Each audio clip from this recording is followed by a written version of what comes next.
কারাবন্দী ভেনেজুয়েলার president Nicolas মাদুরোর আইনি লড়াইয়ে সরকারি অর্থ ব্যবহারের উপর নিষেধাজ্ঞার বৈধতা নিয়ে প্রশ্ন তুলেছে আদালত। বৃহস্পতিবার মাদুরোকে আদালতে হাজির করার পর নিউ ইয়র্কের ইউএস ডিস্ট্রিক্ট জাজ এলভিন হেলারস্টাইন এই প্রশ্ন তোলেন। তবে মাদুরোর তার বিরুদ্ধে মাদক পাচারের মামলা খারিজের আবেদন জানালে তা নাকচ করেন বিচারক। গত জানুয়ারিতে ভেনেজুয়েলার রাজধানী কারাকাসে আমেরিকার সামরিক অভিযানে আটক হওয়া দেশটির ক্ষমতাচ্যুত প্রেসিডেন্ট নিকোলাস মাদুরো ও তার স্ত্রীকে বৃহস্পতিবার নিউ ইয়র্কের আদালতে হাজির করা হয়। মাদক পাচার ও নার্কো টেরোরিজমের মামলায় অভিযুক্ত মাদুরো এবং তার স্ত্রী সিলিয়া ফ্লোরেস এবার আদালতের কাছে এক বিশেষ আর্জি জানান। তাদের দাবি, আমেরিকার নিষেধাজ্ঞার কারণে ভেনেজুয়েলার সরকারি তহবিল ব্যবহার করতে না পারায় নিজেদের পছন্দমতো আইনজীবী নিয়োগের সাংবিধানিক অধিকার থেকে বঞ্চিত হচ্ছেন তারা।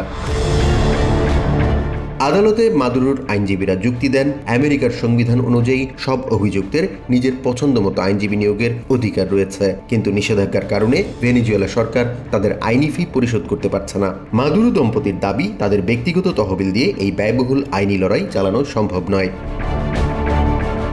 আইনজীবী ব্যারি পোলক জানান, যদি আদালত মামলাটি খারিজ না করে এবং ভেনেজুয়েলা সরকারকে ফি দেওয়ার অনুমতি না দেওয়া হয়, তবে এই মামলা থেকে তিনি সরে দাঁড়াবেন।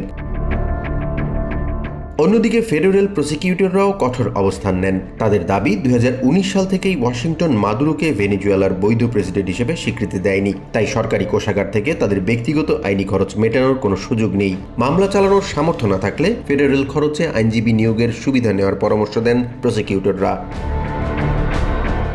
শুনানি চলাকালীন ডিস্ট্রিক্ট জাজ আলভিন হেলারস্টাইন ফেডারেল প্রসিকিউটরের যুক্তিতে সংশয় প্রকাশ করেন। তিনি বলেন, এই আসামিরা এখন আর কোনো জাতীয় নিরাপত্তার জন্য হুমকি নন। সংবিধান প্রদত্ত আইনি সহায়তা পাওয়ার অধিকার অন্য সব অধিকারের ঊর্ধ্বে বলেও জানান তিনি। এদিকে হোয়াইট হাউসে ক্যাবিনেট বৈঠককালে প্রেসিডেন্ট ডোনাল্ড ট্রাম্প জানিয়েছেন, মাদুরোর বিরুদ্ধে ভবিষ্যতে আরও নতুন মামলা দায়ের করা হতে পারে। In Venezuela empties its prisons into our country, and I hope that charge will be brought at some point. অন্যদিকে মাদুরোর হাজিরাকে কেন্দ্র করে বৃহস্পতিবার সকাল থেকেই ম্যানহাটনের ফেডারেল আদালতের সামনে ছিল কঠোর নিরাপত্তা, কিন্তু ব্যারিকেড দিয়েও আটকানো যায়নি দুই পক্ষের উত্তেজনা। একদিকে মাদুরো বিরোধীরা প্ল্যাকার্ড হাতে স্লোগান দেন।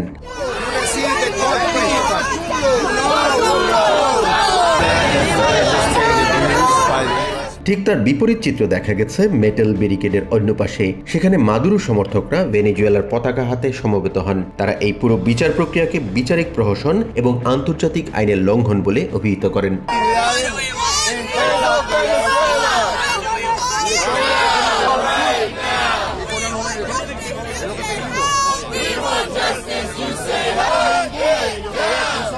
জাহান মিথুন, TVN 24 নিউজ ডেস্ক।